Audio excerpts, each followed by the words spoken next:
think we should start with the Patriots, shouldn't we? Right, they're the defending Super Bowl champions. They've been to the past two. 2 years ago, they went to the Super Bowl, and they had a bad defense that started to figure it out late. Last year, the defense was okay that really figured it out late, and a passing game that became a running game. They were not the better team against Kansas City Chiefs, but they end up finding a way. Probably the equal of the Rams, they found a way. I'm not sure if they play the Chargers on the road, how that works, or, if the Chargers get the opening kickoff, what that game looks like. But it doesn't matter. They won the Super Bowl. I feel like the New England Patriots, and we'll get to the Antonio Brown thing.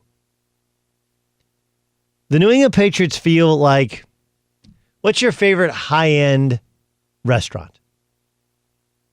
Right? Like, let's say it's Morton's, right?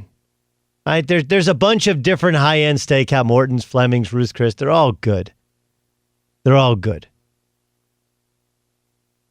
And, they all do something different. Doesn't Morton's do the thing where they actually bring out the steak? They have this beautiful marbled cut of meat. Bring out all the different cuts. Here's the ribeye. There's the T-bone. There's the New York strip. There's the tomahawk.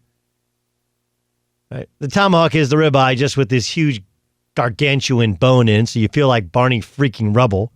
And you'll pay $50 more for that bone that you're not even going to eat. Because you want your dog to get it and walk around like he's got a dinosaur bone in his mouth, right? It's a little bit opulent. You're paying a little bit more. Everything's a la carte.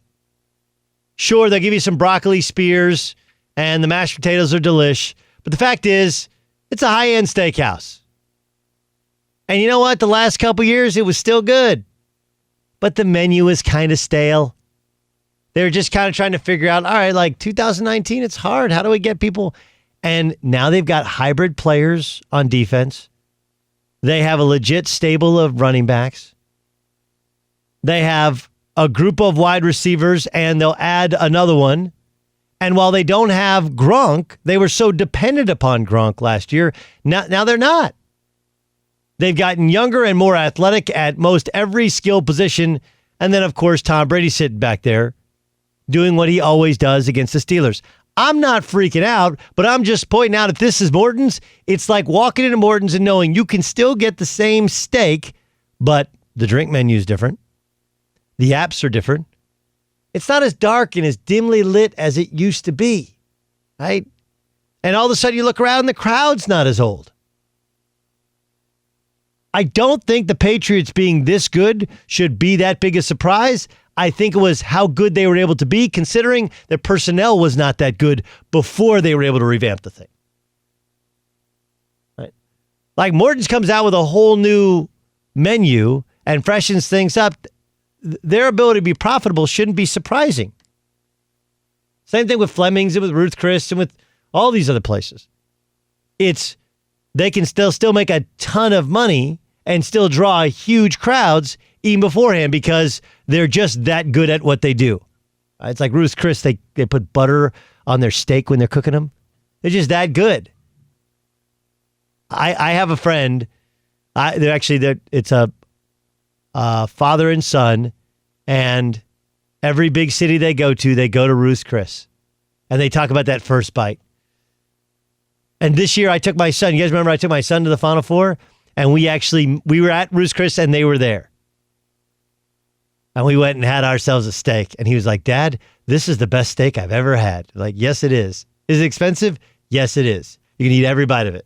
And we were sitting there, he had a wine glass with water in it.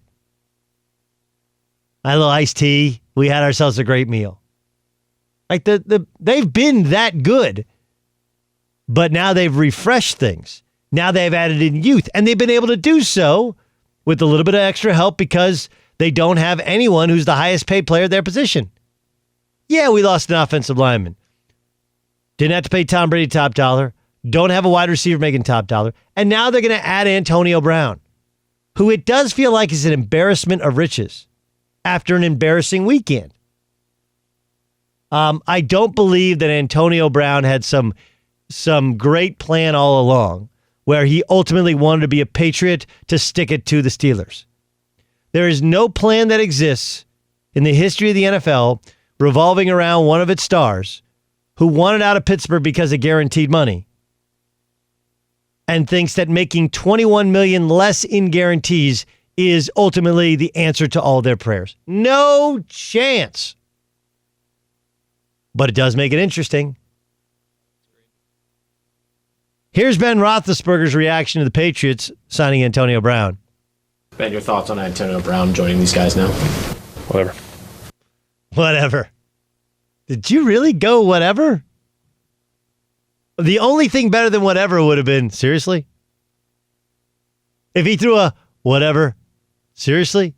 That would have been amazing.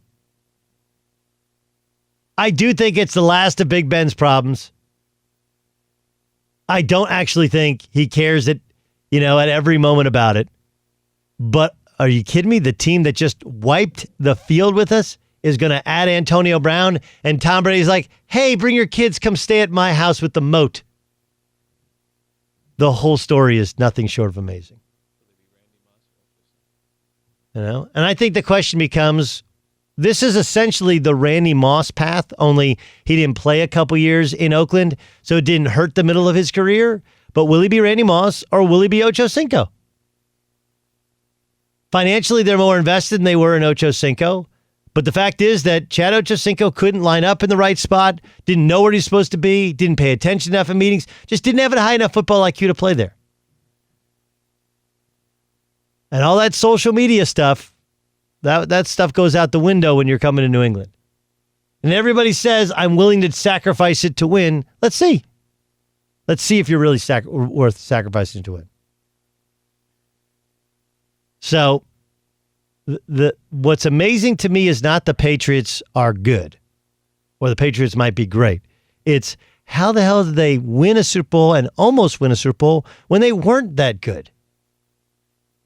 This reminds me, Bill Self talks about this all the time. You look at his consistency of success as head coach at Kansas. He's like, look, you can't win a national championship every year.